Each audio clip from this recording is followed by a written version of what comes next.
കുമാരക വേദവേദ്യം പരം ബ്രഹ്മ ഭാസതാം പുരതോ മമ ഗോവിന്ദനാമ സങ്കീർത്തനം ഗോവിന്ദ ഗോവിന്ദ. ഭാഗവത്തിലെ പ്രഥമസ്കന്ധമാണ് കണ്ടുകൊണ്ടിരിക്കുന്നത്. അപ്പോൾ വ്യാസനാരദ സംവാദം എന്ന ഭാഗമാണ് ഇപ്പോൾ കണ്ടത്. വ്യാസർക്കുണ്ടായ ആത്മഗ്ലാനി, നമ്മൾ തൃപ്തിയില്ലായ, ആകെ ഒരു സന്തോഷമില്ല, വേണ്ടതൊക്കെ ചെയ്തിട്ടുണ്ട്, പക്ഷേ ഒരു സന്തോഷമില്ലാണ്ടിരിക്കുന്ന ആ വ്യാസരോട് അങ്ങേക്ക് സന്തോഷം അങ്ങനെ ഇല്ലാത്തതിൻ്റെ കാരണം ഭഗവാന്റെ മഹിമ വേണ്ടതുപോലെ വർണ്ണിക്കാത്തത് കൊണ്ടാണ്. ഈശ്വര മഹിമ കേട്ടാൽ മനസ്സ് സന്തോഷിക്കും, ഈശ്വര മഹിമ വർണ്ണിച്ചാൽ സന്തോഷമായിട്ടിരിക്കാൻ സാധിക്കും. ആ സത്യത്തെ പറ്റി അങ്ങ് വിസ്തരിച്ച് വർണ്ണിക്കൂ. സാധാരണക്കാർക്കും സത്യത്തോട് താല്പര്യം ഉണ്ടാവണം, അവരും ഈ ബ്രഹ്മത്തെ വിചാരം ചെയ്യണം. ആ ഭാഗത്തിന് അങ്ങ് ഭക്തിരസത്തിന് പ്രാധാന്യം കൊടുത്തും കൊണ്ട് ബ്രഹ്മത്തെ ബോധിപ്പിക്കൂ എന്ന് പറഞ്ഞു. അത് പറയാൻ വേണ്ടിയിട്ട് എന്ത് ചെയ്തു? തൻ്റെ കഥ എന്ന് പറയാണ്. അഹന്ത കൊണ്ട് പറയല്ല, തന്നെക്കാൾ നല്ലൊരു ഉദാഹരണം വേറെ ഇല്ല എന്നുള്ളത് കൊണ്ട് പറയാണ്. ദാസിപുത്രനായ ഞാൻ പൂർവ്വജന്മത്തിൽ ആ സത്സംഗം ലഭിച്ചു, ആ സന്യാസിമാരെ സേവിക്കാനുള്ള ഭാഗ്യം ഉണ്ടായി. അതിൻ്റെ പേരിൽ താൻ ആരായി മാറി? താൻ നാരദനായി മാറിയില്ലേ? ഇപ്പം ഇങ്ങനൊരു സ്വസ്ഥമായിട്ട് സന്തോഷിച്ചിരിക്കാൻ സാധിക്കുന്നത് അന്ന് ആ മഹാത്മാക്കളെ സേവിച്ചതിൻ്റെ ഫലമാണ് എന്ന് സത്സംഗത്തിൻ്റെ മഹിമയും പറഞ്ഞു. അതുകൊണ്ട് അങ്ങും എന്ത് ചെയ്യൂ? ഭഗവാന്റെ മഹിമയും ഭക്തന്മാരുടെ മഹിമയും വർണ്ണിച്ചും കൊണ്ടൊരു ഗ്രന്ഥം രചിക്കൂ, അങ്ങേക്കും സന്തോഷം ഉണ്ടാവും എന്ന് പറഞ്ഞു. അങ്ങനെ ആ നാരദ മഹർഷി പറഞ്ഞത് കേട്ട് വ്യാസര് പുതിയൊരു ഗ്രന്ഥം രചിച്ചു. എന്തിന് രചിച്ചു ചോദിച്ചാൽ, പലതരത്തിൽ വിഷമിക്കുന്ന ജീവന്മാർ നേരെ ആവട്ടെ സങ്കല്പിച്ചിട്ടാണ് അദ്ദേഹം ഈ ഒരു ഗ്രന്ഥം രചിക്കുന്നത്. അതിൻ്റെ പേരാണ് ഭാഗവതം. അത് പണ്ട് ശ്രീശുകർ ആർക്ക് പറഞ്ഞു കൊടുത്തു? പരീക്ഷത്തിന് പറഞ്ഞു കൊടുത്തു.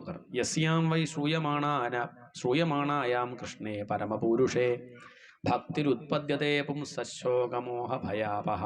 ഇത് കേട്ടുകഴിഞ്ഞാൽ ശോകം പോവും. ശോകം എന്ന് പറഞ്ഞാൽ ദുഃഖം. മോഹം പോവും. മോഹം എന്ന് പറഞ്ഞാൽ ഭ്രമം. ഇല്ലാത്തതൊക്കെ കണ്ട് പേടിക്കുക. ഇല്ലാത്തതാ പക്ഷെ തോന്നുകയാണ്. മരക്കുറ്റി കണ്ടിട്ട് ഭൂതം തോന്നിയിട്ട് മുറ്റത്തേക്ക് ഇറങ്ങണില്ല, അജ്ഞാനം കൊണ്ടാണ്, എന്തോ വിചാരിക്കുകയാണ്. അതുപോലെ അകാരണമായ ഭയം, പ്രത്യേകിച്ച് പേടിക്കേണ്ട കാര്യമൊന്നുമില്ല, പക്ഷേ എന്തോ ഒരു പേടി. അതാണ് മോഹം. ഈശ്വരനെ അറിയായ അതാണ് മോഹം. ഭ്രമം എന്നർത്ഥം. ഭയം, ശോകം, മോഹം ഇതൊക്കെ നീങ്ങും. അങ്ങനെ സന്തോഷമായിട്ടിരിക്കാൻ പറ്റും. ശുകമധ്യാപയാമാസ നിവൃത്തി നിരതം മുനി. ആ ശുകന് ഇത് പറഞ്ഞു കൊടുത്തു. ശ്രീ ശുകർക്ക് വ്യാസര് പറഞ്ഞു കൊടുത്തു. അപ്പോഴാണ് ശൗനകന്റെ ചോദ്യം. ശൗനക ഉവാച, അല്ല ഈ ശ്രീശുകര് എവിടെ ഇരിക്കാത്ത ആളാണല്ലോ, അദ്ദേഹം എഴുതിയിരുന്ന് കേട്ടുവോ? ഭാഗവതമൊക്കെ വ്യാസര് പറഞ്ഞതൊക്കെ കേട്ടുവോ? അങ്ങനല്ലേ നേരത്തെ പറഞ്ഞത്? ആര്? ആ ശ്രീശുകർ എവിടെ ഇരിക്കാത്ത ആളാണ് അല്ലേ? പിന്നെ അദ്ദേഹം ഇരുന്നിട്ട് 7 ദിവസം പറഞ്ഞു കൊടുക്കുക പരീക്ഷത്തിന് എന്ന് പറയുമ്പം അദ്ദേഹം അവിടെ ഇരുന്ന് 7 ദിവസം ഇരുന്ന് അങ്ങനെ പറയേ? എവിടെ ഇരിക്കാത്ത ആളല്ലേ? സവൈ നിവൃത്തി നിരതഃ സർവത്രോപേക്ഷകോ മുനി കസ്യവാ ബൃഹതീമേതാം ആത്മാരാമ സമഭ്യസത്. നിവൃത്തി നിരതനായ ആ ശ്രീശുകർ എപ്പോഴേ ഈ ഭാഗവതം പഠിച്ചു? എവിടെ ഇരിക്കാത്ത അദ്ദേഹം എങ്ങനെ ഇത് ഭാഗവതം എങ്ങനെ പഠിച്ചു? അപ്പൊ ഉത്തരം പറയാണ്. സൂത ഉവാച ഹരേർ ഗുണാക്ഷിപ്തമതിഹി ഭഗവാൻ ബാദരായണി. എവിടെ ഇരിക്കാത്ത ആളാണെങ്കിലും അയാൾ ഭഗവത് കഥയുള്ള ദിക്കിലിരിക്കും. ശ്രീശുകര് എവിടെ ഇരിക്കില്ല പറഞ്ഞാൽ ലോക വിഷയങ്ങൾ പറഞ്ഞ ദിക്കിലിരിക്കില്ല എന്നേ അർത്ഥമുള്ളൂ. നമ്മളടുത്തിരിക്കാത്തത് നമ്മൾ അധികം അത് പറയണോണ്ടാ. ഭാഗവതം പറഞ്ഞു നോക്കൂ, ആരിരിക്കും? ശ്രീശുകര് പോവില്ല, അവിടെ തന്നെ ഇരിക്കും. അപ്പൊ അദ്ദേഹം ഹരേർ ഗുണ ആക്ഷിപ്തമതിഹി, ഭഗവാന്റെ ഗുണങ്ങളിലേക്ക് മനസ്സ് വീണാളാ. അതുകൊണ്ട് കൃഷ്ണകഥകൾ അദ്ദേഹത്തിന് ഇഷ്ടമാണ്. ഇവിടെ ശ്രീശുകരുടെ മുന്നിൽ ഭാഗവതം പറയാനായതുകൊണ്ട് അദ്ദേഹം ഇരുന്നു. അപ്പോഴാണ് ചോദ്യം എന്താ ഉണ്ടായി എന്നാണ്. ഗോദോഹന മാത്രം, ഈ പശുവിനെ കറക്കണ നേരം പോലും അദ്ദേഹം എവിടെ ഇരിക്കാത്ത ആളാ. അങ്ങനെയുള്ള ആൾ 7 ദിവസമാണ് ശ്രീശുകര് പരീക്ഷത്തിന് ഭാഗവതം പറഞ്ഞു കൊടുക്കുന്നത്. അപ്പൊ കഥ വർണ്ണിച്ചു. ആ ഭാഗവതത്തിൽ എന്താ വിഷയം ചോദിച്ചാൽ, യഥാമൃതേ കൗരവ സൃഞ്ജയാനാം. തുടങ്ങുന്നത് അങ്ങനെയാ. പണ്ട് ആ മഹാഭാരത യുദ്ധം എത്ര പേരാ മരിച്ചത്? പാണ്ഡവരും കൗരവരും തമ്മിലുള്ള യുദ്ധം. ശരിക്കും പറഞ്ഞാൽ കൗരവരേ ഉള്ളൂ. കൗരവരനല്ലേ പാണ്ഡവരും കുരുവംശത്തിൽപ്പെട്ടവരാ. അപ്പൊ തമ്മിൽ യുദ്ധം എന്ന് പറഞ്ഞാൽ ഏട്ടന്റെ മക്കളും അനിയന്റെ മക്കളും തമ്മിലാ യുദ്ധം. പാണ്ഡവരും കൗരവരും തമ്മിൽ, ധൃതരാഷ്ട്രയുടെ മക്കളും പാണ്ഡുവിന്റെ മക്കളും. ഗംഭീരമായിട്ടുള്ള യുദ്ധം. സ്ഥലത്തിന്റെ പേരില് വൃഗോദരാവിദ്ധഗതാഭിമർശ ഭഗ്നോരുദണ്ഡേ ധൃതരാഷ്ട്രപുത്രേ. വൃഗോദരൻ, വൃഗോദരൻ എന്ന് പറഞ്ഞാൽ ഭീമൻ. വൃഗം എന്ന് പറഞ്ഞാൽ ചെന്നായ എന്നർത്ഥം. ചെന്നായുടെ ഉദരം പോലുള്ള ഉദരമുള്ളവൻ, അതാണ് വൃഗോദരൻ. നമ്മൾ പലപ്പോഴും വിചാരിക്കും ഭീമൻ എന്ന് പറയുമ്പോൾ നല്ല തടിയുള്ള ആളാണ്. അല്ല, ഭീമനെ ഇവിടെ വർണ്ണിക്കുന്നത് എങ്ങനെയാണ്? വൃഗോദരൻ. ചെന്നായയുടെ ഉദരം കണ്ടിട്ടോ? വയറൊട്ടി നിൽക്കും എപ്പോഴും. എത്ര കഴിച്ചാലും വയറൊട്ടിയിട്ടാ നിൽക്കുക. അതുപോലെ ഭീമൻ എത്ര കഴിച്ചാലും വയറ് കാണില്ല, വയറൊട്ടി അങ്ങനെ നിൽക്കും. കുറെ കഴിക്കുന്നുണ്ടാവും. അങ്ങനെയുള്ള വൃഗോദരൻ, അതാണ് വൃഗോദരന് പേര് വരാൻ കാരണം. വൃഗോദരാവിദ്ധഗത അഭിമർശ ഭഗ്നോരുദണ്ഡേ. ഉരു പറഞ്ഞാൽ തൊട. ഊരുദണ്ഡേ എന്ന് പറഞ്ഞാൽ തൊടയലിൽ പൊട്ടിക്കിടക്കുകയാണ് ആര്? ധൃതരാഷ്ട്രപുത്രൻ. ആരാ ധൃതരാഷ്ട്രപുത്രൻ? ഇവിടെ ഉദ്ദേശിച്ചത് ദുര്യോധനൻ. ഭീമന്റെ അടിയേറ്റിട്ട് വീണ് കിടക്കണ ദുര്യോധനൻ. ഭർത്തുപ്രിയം ദ്രൗണിരിതി സ്മ പശ്യൻ. തന്റെ ഭർത്തു എന്ന് പറഞ്ഞാൽ ഭർത്താവിന് എന്ന് പറഞ്ഞാൽ ഇവിടെ തന്റെ രാജാവിന്, തന്നെ ഭരിക്കുന്ന ആൾക്ക്, ആരാത്? ദുര്യോധനൻ.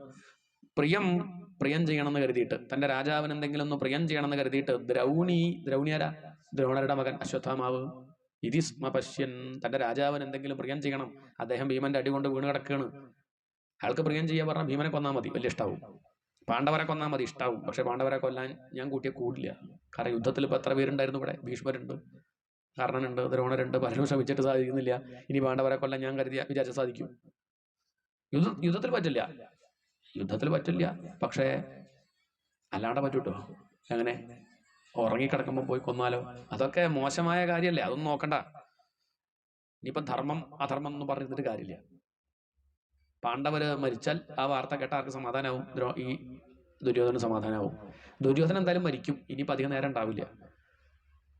മരിക്കണതിന്റെ മുന്നേ നല്ല വാർത്ത കേട്ടോട്ടെ. മരിക്കുമ്പോൾ ഒരു ആശ്വാസമായിട്ട് മരിക്കാലോ. പാണ്ഡവർ നശിച്ചല്ലോ, സമാധാനായി എന്ന് പറഞ്ഞാൽ മരിക്കാലോ. അപ്പൊ അതുകൊണ്ട് ആ പാണ്ഡവർ നശിച്ചു എന്നുള്ള വാർത്ത മരിക്കുന്നതിന്റെ മുമ്പ് അദ്ദേഹത്തെ കേൾപ്പിക്കണം. അതിനിപ്പോൾ എന്താ വഴി? അതിനിപ്പം ധർമ്മയുദ്ധം നടക്കില്ല. രാത്രി എന്ത് ചെയ്യാം? പോയിട്ട് ഉറങ്ങിക്കിടക്കണ ആ പാണ്ഡവരെ വെട്ടിക്കൊന്നാലോ എന്ന് കരുതി ഈ ദുഷ്ടൻ പുറപ്പെട്ടു, ദ്രോണരുടെ മകൻ. ദ്രൗണിരിതി സ്മ പശ്യൻ കൃഷ്ണാസുതാനാം. കൃഷ്ണ പറഞ്ഞ പാഞ്ചാലി. എന്താണ്? ആ ദ്രൗപതിയുടെ പേരാണ് കൃഷ്ണ. നീട്ടി വിളിച്ച കൃഷ്ണ എന്ന് പറഞ്ഞ കൃഷ്ണൻ. കൃഷ്ണ എന്ന് പറഞ്ഞ പാഞ്ചാലി. ഇതാണ് കൃഷ്ണാസുതാനാം. കൃഷ്ണയുടെ 5 മക്കൾ, പാണ്ഡവർക്കുണ്ടായ 5 മക്കൾ. സ്വപതാം ശിരാംസി ഉപാഹരത് വിപ്രിയമേവ തസ്യ. അന്ന് അവിടെ ഉറങ്ങിക്കിടക്കുന്ന കുട്ടികള് പാണ്ഡവർ കിടക്കുന്ന സ്ഥലത്ത് അന്ന് കിടന്നതാരാ? പാണ്ഡവരുടെ മക്കൾ 5 പേരാണ്. ഭഗവാൻ അവരെ സ്ഥലം മാറ്റി. അവരോടൊന്നും കാര്യമൊന്നും വിസ്തരിച്ച് പറഞ്ഞില്ല. എന്തോ കാരണം പറഞ്ഞ ഭഗവാൻ അവരവിടുന്ന് മാറ്റിയിട്ടുണ്ട്. പക്ഷേ അവരെ കുട്ടികളെ മാറ്റിയിട്ടില്ല. എന്താ കാരണം? അവരുടെ പ്രാരബ്ധം ഇയാളുടെ കൈ കൊണ്ട് മരിക്കാനായിരിക്കും. അതിപ്പോൾ എന്താ ചോദിച്ചപ്പോൾ ഭഗവാനോട് ചോദിക്കണം. എന്തേ ഇപ്പം പാണ്ഡവരെ മാത്രം മാറ്റി, എന്തേ പാണ്ഡവരുടെ മക്കളെ മാറ്റിയില്ല എന്നൊക്കെ ചോദിച്ചാൽ എന്താ അതിന് പറയാം?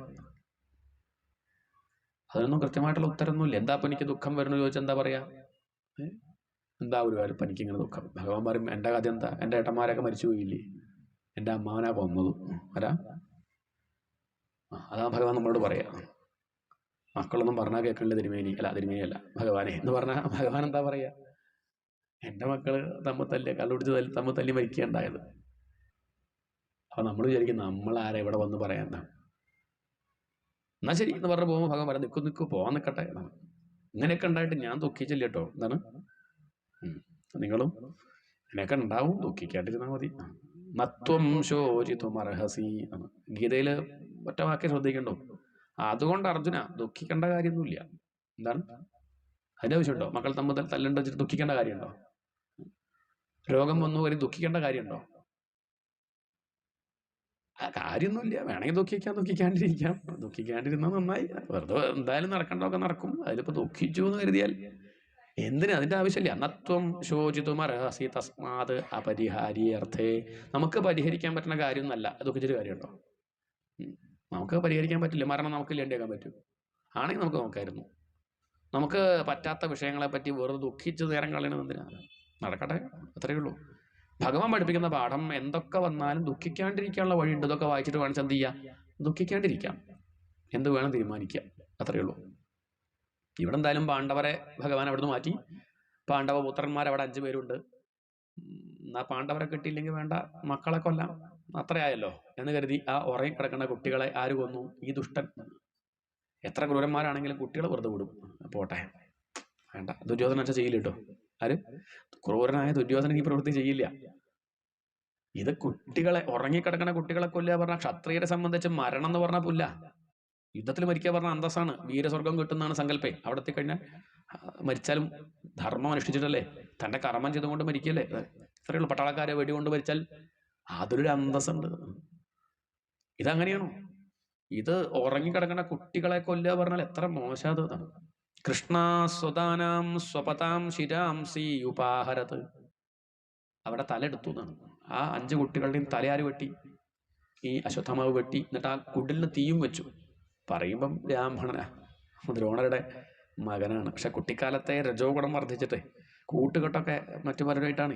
അപ്പം അങ്ങനെ അങ്ങനെ അങ്ങനെ അങ്ങനെ അങ്ങനെ ഉള്ളിൽ ഈ കൽമഷമാണ്, ക്രോധം വർദ്ധിച്ച് ഇങ്ങനൊരു പ്രവൃത്തി ആര് ചെയ്തു? ദ്രോണരുടെ മകൻ ചെയ്തു. ആർക്ക് വേണ്ടി? തനിക്ക് വേണ്ടിയല്ല, അത് ആർക്ക് വേണ്ടിയിട്ടാ? ഈ വാർത്ത കേട്ട് ആര് സന്തോഷിക്കട്ടെ? ദുര്യോധന സന്തോഷിക്കട്ടെ കരുതി ഓടി വന്നു. ദുര്യോധനോട് പറഞ്ഞു, ദുര്യോധന രാജാവേ, തന്നെ രക്ഷിക്കാൻ എനിക്ക് പറ്റിയില്ല, താൻ എന്നോട് ക്ഷമിക്കണം. പക്ഷേ താൻ മരിക്കുന്നതിന്റെ മുന്നേ നല്ലൊരു വാർത്ത കേട്ടോളൂ, പാണ്ഡവരെ കൊല്ലാൻ പറ്റിയില്ല, പൊറുക്കണം. പക്ഷേ പാണ്ഡവരോട് കൂടി കഴിഞ്ഞു കേട്ടോ, മക്കളെ മുഴുവൻ ഞാൻ കൊന്നു എന്ന് വലിയ അഭിമാനത്തോടു കൂടി പറയണവര് അശ്വത്ഥാമാവ്. ദുര്യോധനൻ സന്തോഷിക്കുന്ന വിചാരിച്ചതെങ്കിൽ തെറ്റി. എന്തുണ്ടായി? ജുഗുപ്സിതം കർമ്മ വിഗർഹയന്തി. ദുര്യോധനൻ ചീത്ത പറയാണ്ടായത്, തന്നോട് എനിക്ക് അറപ്പ് തോന്നടോ, വിട്ടു നിൽക്കും.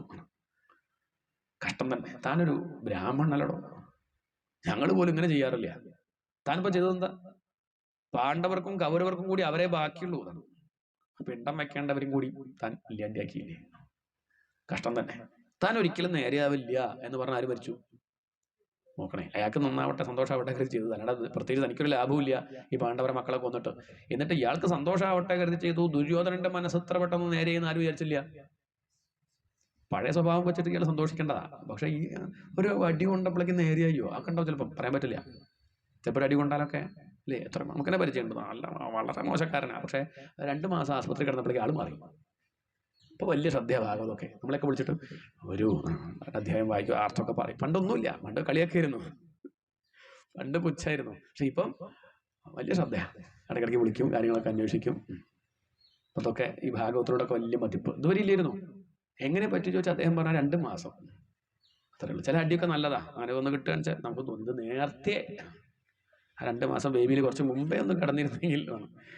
അപ്പം അത്ര കൂടി വായിക്കുന്നത് നന്നായി, അതിന് കുഴപ്പമില്ല. ഓരോ സമയം ഓരോരുത്തർക്കും ഓരോ സമയമല്ലേ.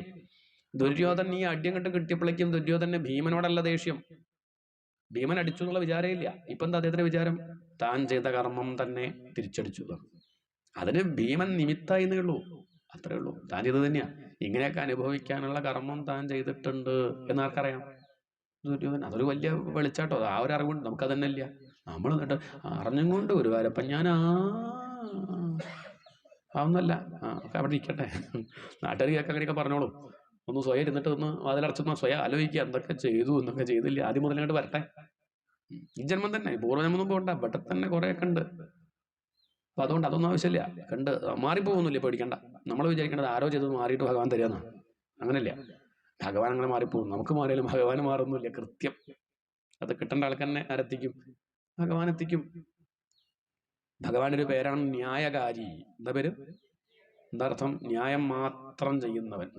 അതിൽ അന്യായം കാണിക്കില്ല, അന്യായം ഒട്ടും കാണിക്കില്ല. ചെയ്ത കർമ്മത്തിന്റെ ഫലം കൃത്യമായിട്ട് കൊടുക്കും. അത് ഭഗവാൻ പാണ്ഡവരുടെ പുത്രന്മാരെ കരുതിയിട്ട് കൊല്ലാണ്ടിരുന്നു അശ്വത്ഥമാവ് അല്ലേ?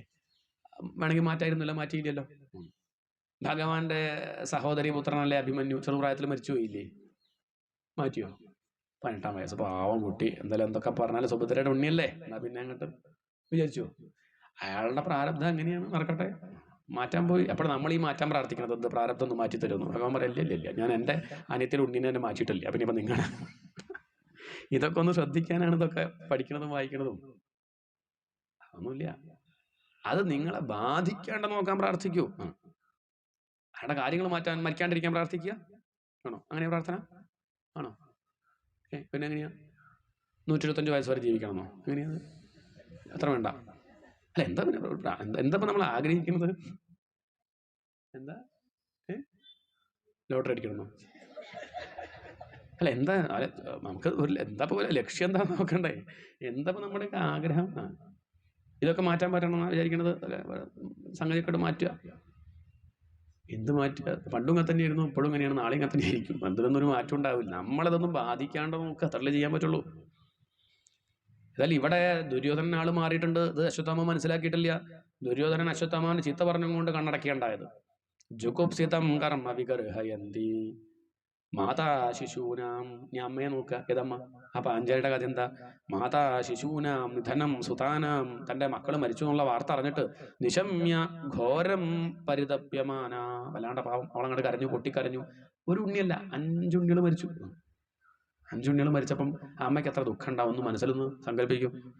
തഥാ ആരുതത്ത് ബാഷ്പകലാകുലാക്ഷി. അവളെ കണ്ണിന്ന് ഇങ്ങനെ കണ്ണീരങ്ങനെ കുടുകുടാ പറഞ്ഞങ്ങനെ ഒഴുകുകയാണ്. താം സാന്ത്വയന്നാഹ കിരീടമാലി.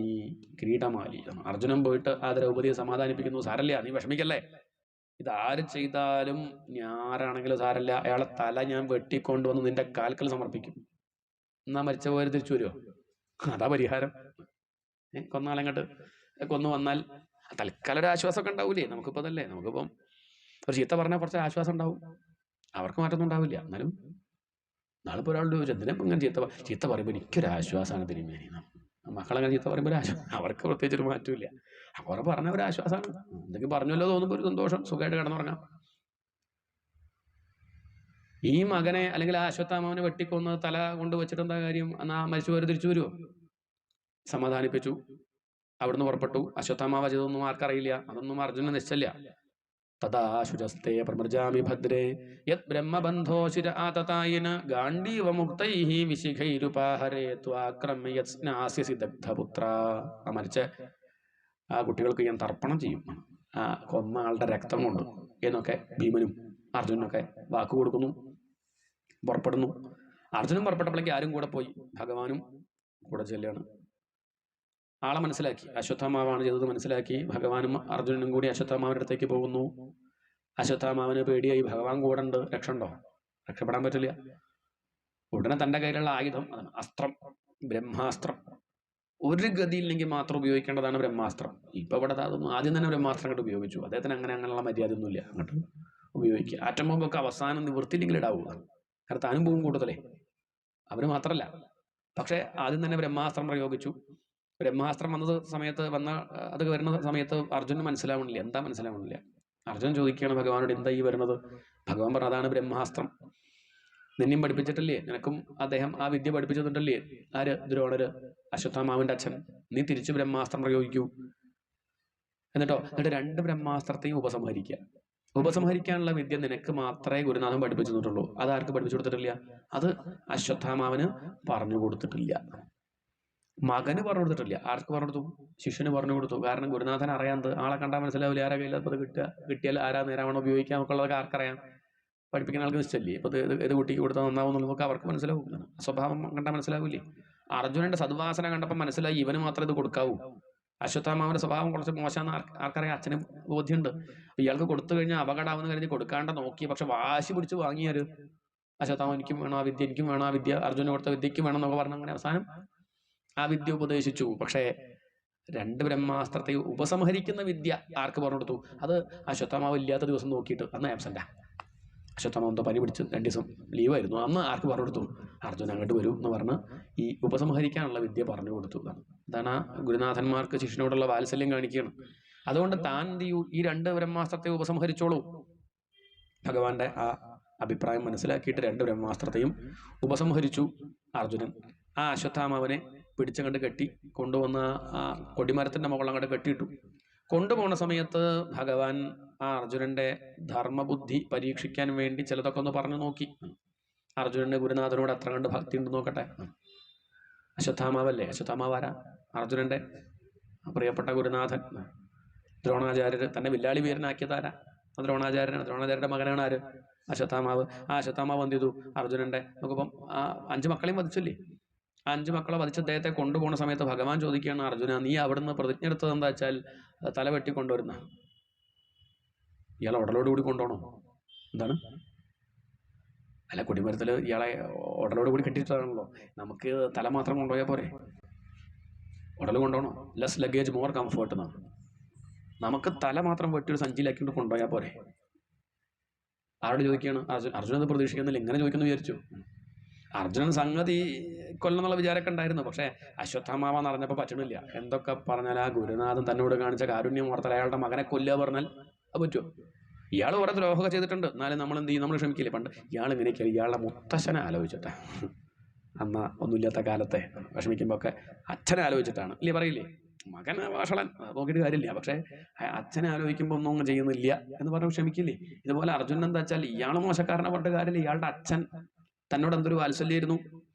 താൻ ഇവിടെ വലിയ കുഴപ്പമില്ലാണ്ട് അങ്ങനെ ഇരിക്കുന്നത് അദ്ദേഹത്തിന്റെ പഠിപ്പിന്റെ ഫലമല്ലേ? അതുകൊണ്ട് ഗുരുനാഥന്റെ പുത്രനല്ലേ എന്നുള്ളത് കൊണ്ട് കൊല്ലാൻ പറ്റുന്നില്ല. അത് തന്നെയാണ് ആർക്കും വേണ്ടത്. ഭഗവാനും നല്ല ക്വാളിറ്റി ഉണ്ട്, നല്ല മനസ്സാണ് ആരുടെ? അർജുനന്റെ മനസ്സ് കൊല്ലാൻ വയ്യായൊന്നുമില്ല, ഒന്നങ്ങോട്ട് കൊടുത്താൽ തീരും അശ്വത്ഥാമ. പക്ഷേ എന്നാലും സംസ്കാരം സമ്മതിക്കുന്നില്ല. ധർമ്മബുദ്ധി അത് പരീക്ഷിച്ചതാണ്. അങ്ങനെ കൊണ്ടുവന്നു, കയ്യും കാലും കൂട്ടിക്കെട്ടി ആ ദ്രൗപദിയുടെ കാൽക്കലേക്ക് വലിച്ചെറിഞ്ഞു. തഥാഹൃതം പശുവത്ത്, ഒരു പശുവിനെ കൊണ്ടുവരുന്നത് പോലെ, മൃഗത്തെ കെട്ടിക്കൊണ്ടുവരുന്നത് പോലെ കയ്യും കാലും കൂട്ടിക്കെട്ടി പാശബദ്ധം കയറുകൊണ്ട് കെട്ടിയിട്ട്, തഥാഹൃതം പശുവത് പാശബദ്ധം അവാങ്മുഖം, തല താഴ്ത്തിയും കൊണ്ടാണ് അശ്വത്ഥാമാവ്. കാരണം വലിയ കാര്യമല്ലേ ചെയ്തത്, അന്തസ്സോട് കൂടി നിൽക്കാൻ പറ്റുമോ? ഇത്രയും വലിയ വൃത്തികേട് കാണിച്ചിട്ട് ഞാൻ എങ്ങനെ ആ സഭയിലെത്തിയാൽ എങ്ങനെ തല ഉയർത്തി നിൽക്കും? ഇങ്ങനെ ബ്രാഹ്മണ ജന്മമായിട്ടും ഞാൻ ഇങ്ങനെ ചെയ്തു പോയല്ലോ എന്നുള്ള ദുഃഖം ഇപ്പം അദ്ദേഹത്തെ അലട്ടുന്നുണ്ട്. തഥാഹൃതം പശുവത് പാശബദ്ധം അവാങ്മുഖം കർമ്മ ജുഗുപ്സിതേന, താൻ ചെയ്ത കർമ്മം കുറച്ച് മോശമായി പോയോ, വേണ്ടില്ലായിരുന്നു, പറ്റിപ്പോയി. ഈ ഒരു ഭാവം അദ്ദേഹത്തിനുണ്ട് ഇപ്പം. നിരീക്ഷ്യ കൃഷ്ണാപകൃതം ഗുരോസുതം, തന്റെ കാൽക്കലേക്ക് വലിച്ചെറിഞ്ഞ ആ അശ്വത്ഥാമാവനെ കണ്ട കൃഷ്ണ, ആ പാഞ്ചാലി എന്ത് ചെയ്തു?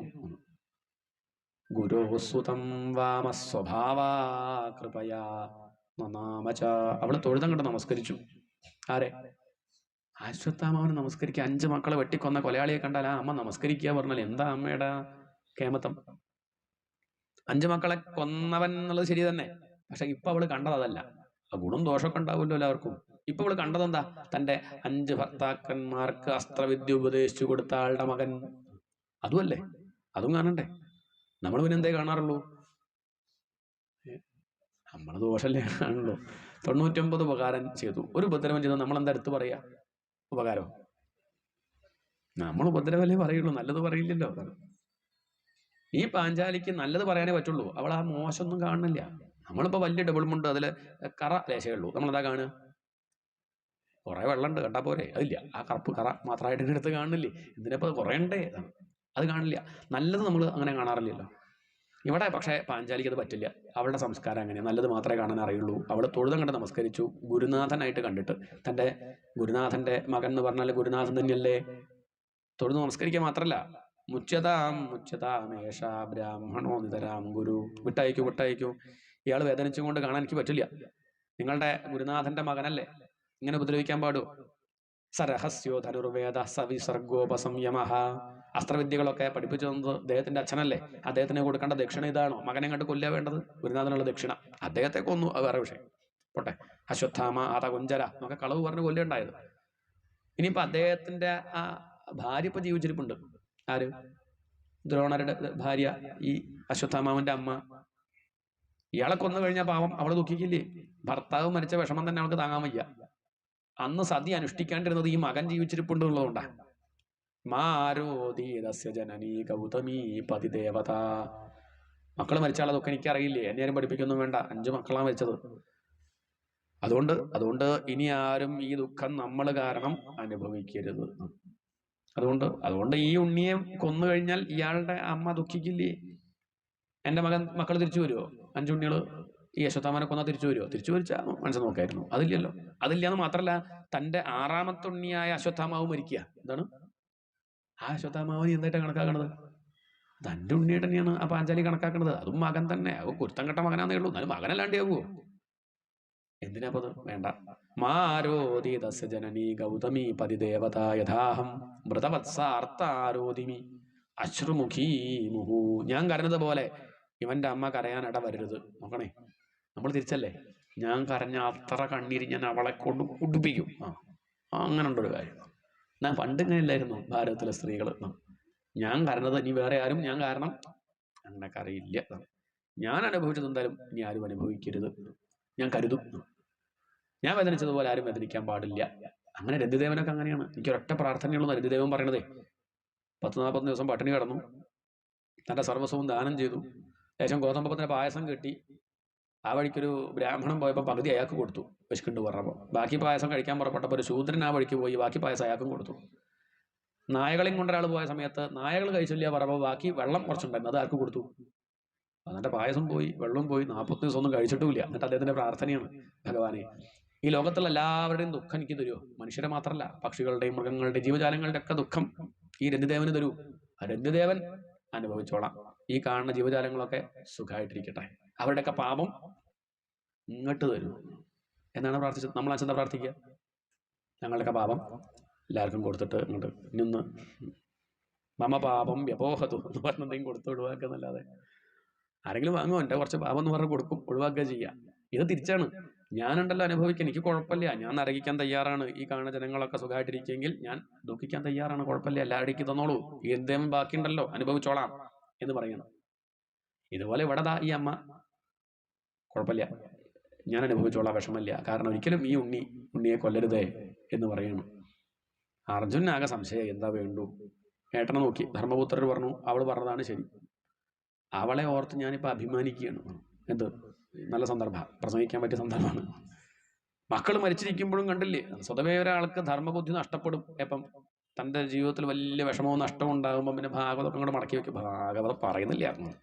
ആചാര്യനൊക്കെ വേദിയിൽ തൻ്റെ ജീവിതത്തിൽ പ്രശ്നം വരുമ്പോൾ പിന്നെ അപ്പം സംഗതി മാറും.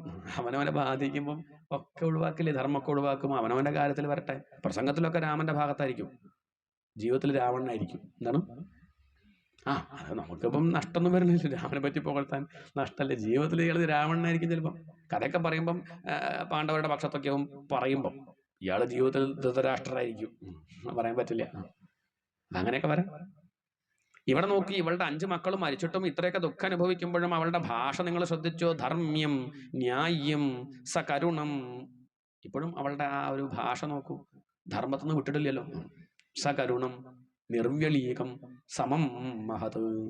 ഇത്രയൊക്കെ മനസ്സിളകുന്ന സമയത്തും അവൾ ധർമ്മം വിടുന്നില്ല. തൻ്റെ ജീവിതത്തിൽ തനിക്ക് വലിയ ദുഃഖം ഉണ്ടാകുമ്പോഴും മറ്റൊരാളുടെ വേദനയെ പറ്റി ചിന്തിക്കുന്നുണ്ട്. അശ്വത്ഥാമാവന് വിഷമം ഉണ്ടാവരുത് ചിന്തിക്കുന്നത് കണ്ടില്ലേ, തൻ്റെ 5 മക്കൾ മരിച്ചപ്പോഴും. അവളുടെ ആ ഒരു ധർമ്മബുദ്ധി അത് സംഭവിച്ചേ പറ്റും. അതുകൊണ്ട് അവൾ പറഞ്ഞതാ ശരി, വേണ്ട, അശ്വത്ഥാമാവനെ വധിക്കരുതേ എന്ന് ധർമ്മപുത്രര്. ഭീമൻ പറഞ്ഞു, ഏട്ടൻ അങ്ങനെയൊക്കെ പറഞ്ഞു, നിനക്ക് വയ്യ മാറി നിൽക്ക്, ഞാൻ കൊന്നോളാം എന്ന് പറഞ്ഞ ഗതിയൊക്കെയായിട്ട് ആരും വരും. ഒക്കെ ഓരോരോ സ്വഭാവമാണ്. ഭീമൻ ഓടി വരുന്നു. അർജുനൻ ഭഗവാന്റെ മുഖത്തേക്ക് നോക്കി, എന്താ കൃഷ്ണ വേണ്ടു? ഭഗവാൻ ഒന്ന് പുഞ്ചിരിച്ച് തല താഴ്ത്തി, എപ്പോഴെപ്പോഴും എന്നെ നോക്കിയിട്ട് കാര്യമില്ല, ഇത്രയും കാലം ഒപ്പം നടന്ന സ്ഥിതിക്ക് കുറേശ്ശൊക്കെ മനസ്സിലായി ഉണ്ടാവില്ലേ, എന്താ വെച്ചാൽ യുക്തം പോലെ ചെയ്യുക. വേണ്ട, ഓരോ സമയത്ത് എന്ത് ചെയ്യണം എന്നുള്ളതിനെ പറ്റിയിട്ടൊക്കെ അങ്ങനെ പറഞ്ഞു കൊടുക്കുന്ന പുസ്തകം ഉണ്ടോ? അങ്ങനെ വല്ല പുസ്തകമുണ്ടോ? ഓരോ സമയത്ത് എങ്ങനെ പെരുമാറണം, അങ്ങനെ ഒരു പുസ്തകമൊന്നുമില്ല. ഭാഗം വായിച്ചു നോക്കുക, പഠിക്കുക, എന്നിട്ട് അപ്പം അങ്ങനെ മനസ്സിലാവും ഓരോരോ സമയത്ത് എന്ത് 1 മണിയായി നിർത്തുക എന്നുള്ളത് മനസ്സിലാക്കാം. അത്രയേ ഉള്ളൂ, അവിടെ നിർത്തി ഇത്രന്നെ. അല്ലാതെ ഓരോരോ സന്ദർഭത്തിൽ എന്ത് ചെയ്യണം എന്നുള്ള അങ്ങനെയുള്ള പുസ്തകമൊന്നും ലോകത്ത് കണ്ടുപിടിച്ചിട്ടില്ല. അതൊക്കെ ഔചിത്യം എന്ന് അതിന് പറയാം. അതങ്ങനെ സാഹചര്യ സന്ദർഭമൊക്കെ നോക്കി വേണ്ടതുപോലെ അങ്ങോട്ട് ചെയ്യാന്നല്ലാതെ. ഒന്ന് ഞാൻ പറയാം, ബ്രഹ്മബന്ധു നഹന്തവ്യ. താൻ പഠിച്ചില്ലേ? ബ്രഹ്മബന്ധുവാണ് അദ്ദേഹം, ബ്രാഹ്മണനാണ്. ബ്രാഹ്മണനെ കൊന്നാലേ അയാൾക്ക് വലിയ വിഷമമൊന്നും ഉണ്ടാവില്ല. ഇയാളെ വിഷമിപ്പിക്കാനാണ് ഉദ്ദേശിച്ചാൽ കൊല്ലണ്ട. എന്താണ്, ബ്രാഹ്മണരെ കൊന്നുവെച്ച് വിഷമില്ല, വിഷമിപ്പിക്കലാണ് ഉദ്ദേശമെങ്കിൽ ഇയാളെ കൊന്നുകൊണ്ട് കാര്യമൊന്നുമില്ല. ആതതായി വധാർഹണ. പക്ഷെ ഇയാളെ കൊല്ലാണ്ടിരിക്കും ചെയ്യരുത്. കാരണം എന്താ, ഇയാള് ചെറിയ കുട്ടളെ കൊന്നവനല്ലേ, അതിന്റെ ഫലം അയാൾ അനുഭവിക്കണ്ടേ. അതുകൊണ്ട് ആതതായിയാണ് കൊല്ലാം. രണ്ടും കൂടി പറഞ്ഞാൽ അങ്ങനെയാ. ബ്രാഹ്മണനാണ് കൊല്ലരുത്, ആതതായിയാണ് കൊല്ലാം. പറഞ്ഞിട്ട് താല്പര്യം മനസ്സിലായി. ഈ ബ്രാഹ്മണരെ സംബന്ധിച്ച് കൊന്നാൽ വലിയ ദുഃഖമില്ല, അപമാനിച്ചു വിട്ടാൽ വലിയ ദുഃഖം. ഇയാളെ ദുഃഖിക്കണം എന്ന ഉദ്ദേശമെങ്കിൽ താൻ അപമാനിച്ചു വിടൂ. എല്ലാവർക്കും ധർമ്മം ഒരുപോലെയല്ല. എല്ലാവർക്കും നേരത്തെ പറഞ്ഞ എല്ലാവർക്കും ഒരുപോലെ ആയിക്കൊള്ളുന്നില്ല, ചില ദിക്കിൽ വ്യത്യാസം ഉണ്ടാവും. അപ്പം ഇങ്ങനെ ഓരോരുത്തർക്കും ഇപ്പോൾ കഥ പറയുന്ന ആളുടെ ധർമ്മവും കഥ കേൾക്കുന്ന ആളുടെ ധർമ്മവും വ്യത്യാസമല്ലേ. പറയുന്ന ആളുടെ ധർമ്മം പറയാനുള്ളത് കേൾക്കുന്ന ആളുടെയോ വ്യത്യാസമുണ്ട്. അത്രയേ ഉള്ളൂ. അപ്പം ധർമ്മം എന്ന് പറയുന്നത് വ്യത്യാസമുണ്ട്, അത് ഒരുപോലെ ആയിക്കൊള്ളുന്നില്ല. പക്ഷേ എല്ലാവരുടെ ഉള്ളിൽ ആര് തന്നെയാണ്? ഈശ്വരൻ തന്നെയാണ്. ചില ദിക്കിൽ ചിലപ്പോൾ ചിലർക്ക് എന്ത് വേണ്ടി വരും, ചിലപ്പോൾ സ്പെഷ്യൽ ക്യൂ ഒക്കെ ഉണ്ടാവും. അത് തെറ്റ് പറയാൻ പറ്റില്ല. പറ്റുമോ? ഇത് കഴിഞ്ഞ് ഞാൻ വരിക്കൊന്ന് ഊണ് കഴിക്കണം എന്ന് പറഞ്ഞാൽ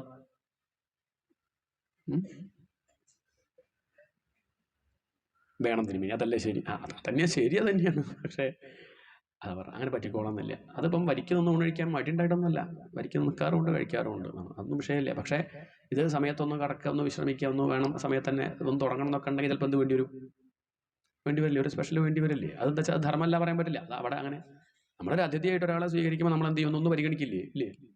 ഇല്ല ഇല്ല. അപ്പം അത്രയേ ഉള്ളൂ. അതിപ്പം ഇന്നതെന്നുള്ളത് അതിപ്പം ഈ നൂലിൻ്റെ പ്രശ്നമല്ല കേട്ടോ.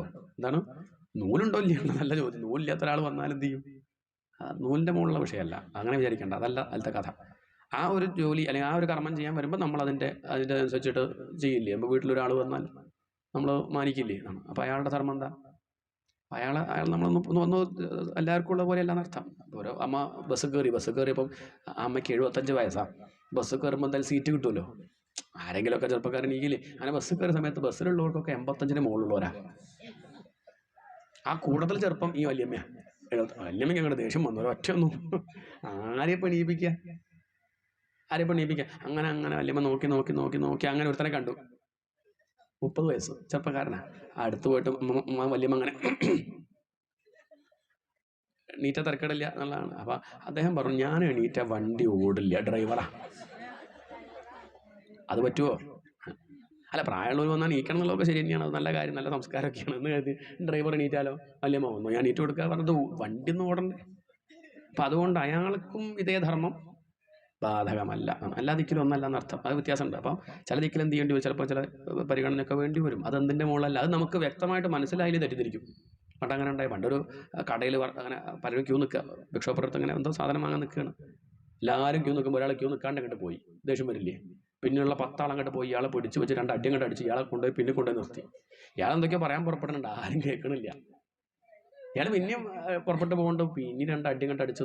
എന്നിട്ട് പറഞ്ഞാൽ മനസ്സിലാവില്ല ഇതെനിക്ക്. ഞങ്ങളൊക്കെ വയ്ക്ക് നിൽക്കണ കണ്ടില്ലേ ചോദിച്ചപ്പോൾ അദ്ദേഹത്തിൻ്റെ ഇടയ്ക്ക് എങ്ങനെയൊക്കെയോ പറഞ്ഞ് ഒപ്പിച്ചു. ഞാൻ പോയിട്ട് വേണം തുറക്കാൻ, താക്കോല് എൻ്റെ കയ്യിലാണ്. നിങ്ങളിങ്ങനെ ക്യൂ നിന്നാൽ ഞാൻ ഇവിടെ നിന്ന് ആജീവനത്തെ നിൽക്കൽ തന്നെ ഉണ്ടാവുള്ളൂ. ഒന്ന് തുറന്നു കിട്ടണ്ടേ? അയാൾ ക്യൂ നിൽക്കണം എന്ന് പറഞ്ഞാൽ പറ്റുമോ? ഒരുപാട് മേശാന്തി ക്യൂ നിൽക്കണം എന്ന് പറഞ്ഞാൽ പറ്റുമോ? അത് പറ്റില്ല. അത്രയേ ഉള്ളൂ. അപ്പം എന്താ വെച്ചാൽ ചില എല്ലാവർക്കും ധർമ്മം ഒരുപോലെയല്ല എന്നർത്ഥം. എല്ലാവർക്കും വേദന ഒരുപോലെയല്ല. എല്ലാവരും ഒരേ വിഷയത്തിൽ ഒരുപോലെയല്ല കണക്കാക്കുക. ഒരു ധനികനെ സംബന്ധിച്ച് അയാളുടെ ധനം നഷ്ടപ്പെട്ടാൽ ഇതിലും വലിയൊരു വിഷമം വേറുണ്ടോ? കൊന്നാൽ വലിയ വിഷമം ഉണ്ടാവില്ല. അഭിമാനിയെ സംബന്ധിച്ച് ചിത്തപ്പേരിനേക്കാൾ വലിയ വിഷമം വേറുണ്ടോ? അപ്പം അതുകൊണ്ട് ഇദ്ദേഹത്തെ സംബന്ധിച്ച് ഇദ്ദേഹം ബ്രഹ്മതേജസ്സുള്ളവനാണ്. അയാൾ അതിൽ അഭിമാനിക്കുന്ന ആളാണ്. അയാളുടെ ആ പൂണിൽ അങ്ങോട്ട് പൊട്ടിക്കുക, അതിലും വലിയ വിഷമം അയാൾക്ക് വേറെ ഇല്ല. അയാളുടെ തലയിൽ ഒരു രത്നമുണ്ട്, അതാണ് അദ്ദേഹത്തെ തേജസ്സിന് കാരണം. അത് ചൂഴ്ന്നെടുക്കുക, എന്നിട്ട് നടു റോട്ടിൽ എല്ലാവരും കാണുക, നഗ്നനാക്കി കഴുതപ്പുറത്ത് അങ്ങോട്ട് പുള്ളി കുത്തി വിടുക. ഇതിലും ഏതെന്നായിരുന്നു? കൊല്ലായിരുന്നു ഭേദം. അപ്പം അതാണ് ചെയ്യേണ്ടതെന്നാണ് ആര് പറഞ്ഞത്? ഭഗവാൻ. അതാണ് അയാൾക്ക് ചെയ്യേണ്ട ശിക്ഷ. അതാണ് ഓരോരുത്തർക്കും ഓരോന്നാണ്. ചിലർക്കത് മതിയാവില്ല, അത് വകുപ്പ് നോക്കിയിട്ടല്ലേ ശിക്ഷിക്കുക. അതുകൊണ്ട് അദ്ദേഹത്തെ അങ്ങനെ ചെയ്താൽ മതി എന്ന് പറഞ്ഞു. അത് പറഞ്ഞതുപോലെ ആര് ചെയ്തു? പാണ്ഡവർ ചെയ്തു. തന്നെ വെറുതെ വിട്ടുമല്ലോ നല്ല തോന്നിയത്. പാണ്ഡവരെ താങ്ങി അപാണ്ഡവമിതം കർത്തും, പാണ്ഡവർ നശിക്കട്ടെ എന്ന് പറഞ്ഞ അസ്ത്രം അയച്ചു. അത് പാണ്ഡവരിലേക്ക് പോയില്ല. കാരണം കൂടെ ആരുണ്ട്? കൃഷ്ണൻ കൂടെ ഉണ്ടെങ്കിൽ പിന്നെ എന്ത് കൂടോത്രം. കൃഷ്ണൻ കൂടെ ഉണ്ടെങ്കിൽ ഒന്നും ബാധിക്കില്ല. ഭഗവാൻ കൂടെ ഉണ്ടെങ്കിൽ, ഭാഗവതം വായിക്കുന്ന ഒരാളെ ഏൽക്കും തോന്നുന്നുണ്ടോ? ഒരു സംഗതി ഏശില്ല. ആരൊക്കെ എന്തൊക്കെ ചെയ്താലും ഒന്നും പറ്റില്ല. നിന്ദിച്ചാലും പറ്റില്ല, എന്തൊക്കെ ഉപദ്രവിച്ചാൽ അതൊന്നും ഏശില്ല. അവനവന് ശക്തി ഉണ്ടെങ്കിൽ ഒന്നും ഏൽച്ചില്ല. നാരായണ കവചം കൂടെ വേണം. പക്ഷെ എന്ത് പറ്റി ചോദിച്ചാൽ അത് ആരടുത്തേക്ക് പോയി? ആ പാണ്ഡവരടുത്തേക്ക് പോയില്ലെങ്കിലും പാണ്ഡവരിലെ അർജുനന്റെ മകനാണ് ആര്? അർജുനന് സുഭദ്രയിലുണ്ടായത് അഭിമന്യു. അഭിമന്യുവിന്റെ ഭാര്യയാണ് ഉത്തര ഗർഭിണിയാണ്. ഉത്തര ഗർഭിണിയായിട്ടിരിക്കുമ്പോഴാണ് ആര് മരിച്ചത്? അഭിമന്യു മഹാഭാരത യുദ്ധത്തിൽ മരിച്ചു. ഇനി ആ ഉത്തരാഗർഭം, അതാണ് പരീക്ഷത്ത്. ഇയാൾ പുറത്തെത്തിയിട്ട് വേണം ആ പാണ്ഡവ വംശത്തെ അവസാനത്തെ വിത്താണ്. അവിടേക്ക് ആര് പുറപ്പെട്ടു? ഈ അസ്ത്രം നേരെ അങ്ങോട്ട് പോയി ഉത്തരയുടെ ഗർഭത്തെ വിഷമിപ്പിക്കുകയാണ്. ഉത്തരയ്ക്ക് എന്തോന്ന് തന്നെ ബുദ്ധിമുട്ടിക്കുന്നുണ്ട് മനസ്സിലായി. തനിക്കെന്തെങ്കിലും വന്നാലും സാരല്ല, തൻ്റെ ഗർഭത്തിന് ആപത്തുണ്ടാവരുതേ. കാരണം ഗർഭത്തെ രക്ഷിക്കേണ്ടത് അമ്മയുടെ ധർമ്മല്ലേ. താൻ മരിച്ചാലും സാരല്ല, തൻ്റെ ധർമ്മമാണ് ഈ കുട്ടിയെ രക്ഷിക്കാനുള്ളത്. അതുകൊണ്ട് നേരെ ആരുടെ അടുത്തേക്ക് ഓടി? ഭഗവാന്റെ അടുത്തേക്ക് ഓടുന്നു. അങ്ങനെ ഉത്തരയുടെ ശരണാഗതിയൊക്കെയാണ് വർണ്ണിക്കുന്നത്. അതവിടെ നിർത്തും.